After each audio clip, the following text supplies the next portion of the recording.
Poets take their life experience. I don't really take it. It's just raw material. I had a car accident. Unexpectedly. I looked down, I looked up, I wasn't on the road anymore. It was a car accident, and it was like insurance, and I was okay, and there was a police report, and the whole thing. But there was this shift in time. That's what the poet could see, was this shift in time. Anyway, this is what I ended up with in response to trying to understand how one moment I was on the road and the next moment I was on the grass. County Road 9, Bedlam, and it starts with a quote from Leonard Cohen. There is a crack in everything. That's how the light gets in.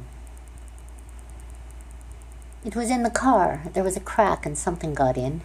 I want to say chaos, but it wasn't disorder, just a different kind of order, as if in crossing the road I'd passed from one place to another. I can't recall anything ever being as fast and slow at once. The tamed self, the one who orders groceries, was screaming, but part of me, the savage child, aware of what had entered, was quietly waiting, listening as it cheered on the headlong flight. When the car hit the culvert, sound became a thing. It had substance. It was all there was.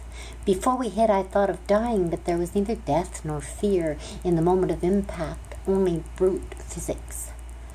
The way one would peel back the skin to show the veins were really there.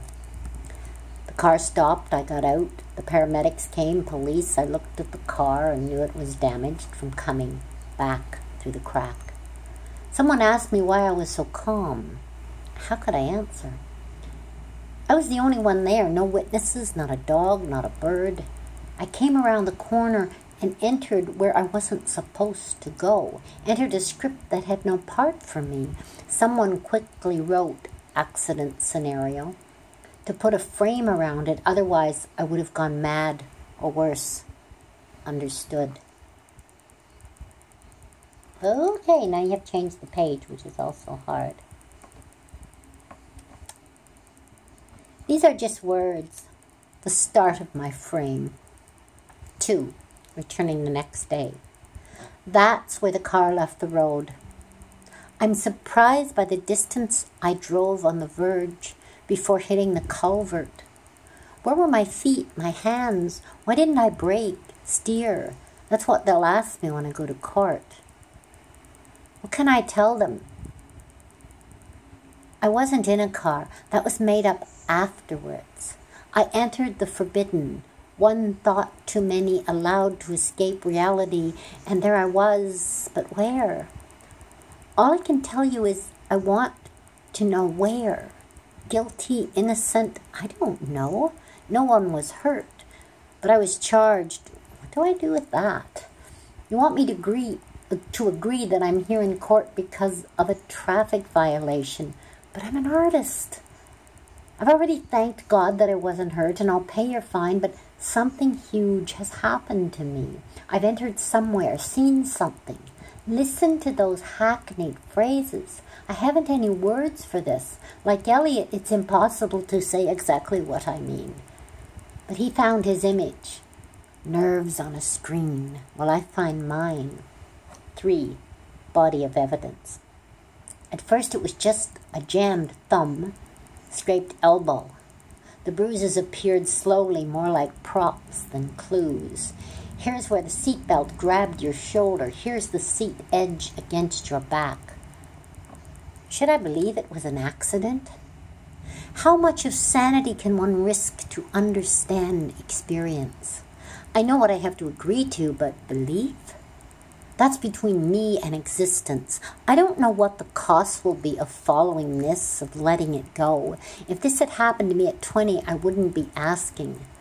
I had little to lose then, no husband, children, grandchild. But how do I weigh loss now that I have been so close? Really, one can only fear other deaths. One's own is the story's end. Who would miss it? Who loved the saga?